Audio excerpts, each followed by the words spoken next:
Selamat pagi anak-anak ibu semua. Minggu yang lalu kita telah membahas tentang metabolisme, khususnya tentang enzim. Sekarang kita membahas yaitu katabolisme karbohidrat. Katabolisme karbohidrat adalah proses penguraian atau pemecahan karbohidrat untuk menghasilkan energi dalam bentuk ATP.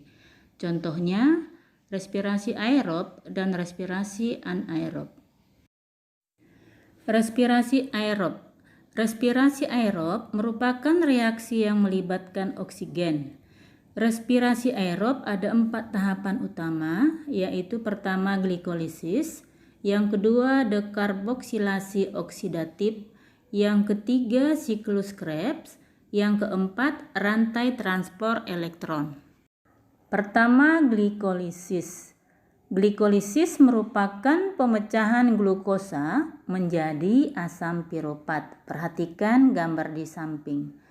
Kemudian terjadi di sitosol. Hasilnya 2 asam piruvat, 2 NADH, dan 2 ATP.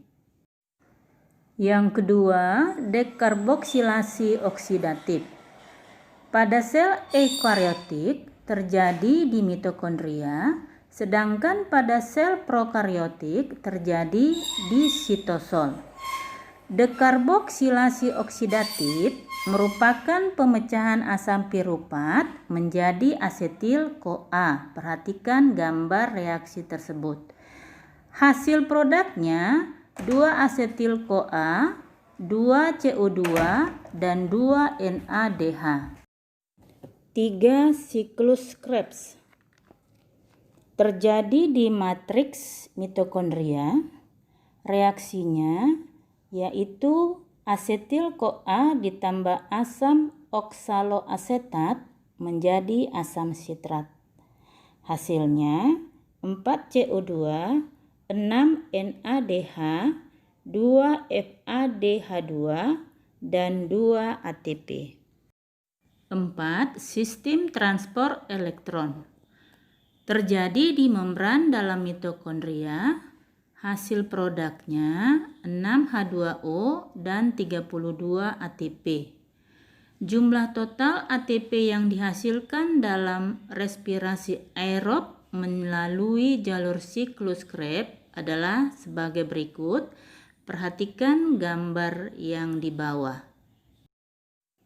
Yang kedua, respirasi anaerob tanpa membutuhkan oksigen. Ini contohnya kita lihat peristiwa fermentasi. Pertama, fermentasi asam laktat terjadi pada sel otot hewan dan manusia ketika kekurangan oksigen. Fermentasi asam laktat juga dilakukan oleh jamur atau bakteri dalam pembuatan keju dan yogurt, misalnya dengan bantuan Streptococcus sp.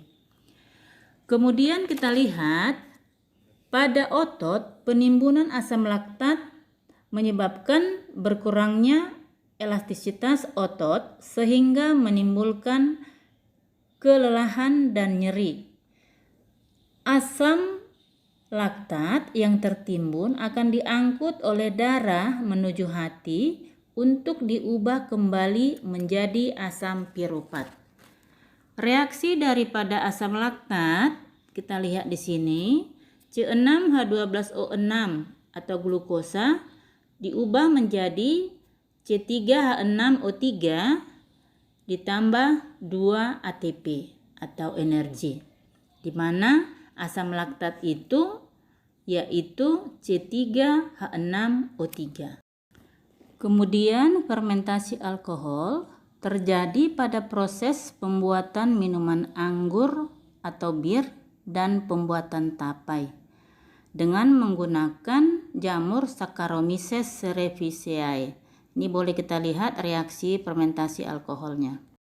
Nah, sekarang kita lihat katabolisme lemak dan protein. Pertama, katabolisme lemak dibantu oleh enzim lipase. Dimulai dengan pemecahan lemak menjadi asam lemak dan gliserol. Asam lemak diubah menjadi asetil-CoA. Gliserol akan diubah menjadi fosfoglyceraldehid atau PGAL. Kemudian katabolisme protein dimulai dengan pemecahan protein yang dibantu oleh enzim protease dan peptidase menjadi asam amino. Asam amino mengalami reaksi deaminasi yang menghasilkan gugus amin atau NH3 dan asam keto. Untuk pertemuan kita hari ini sampai di sini dulu. Semoga kalian sudah mengerti tentang katabolisme karbohidrat dan sampai bertemu minggu depan. Terima kasih.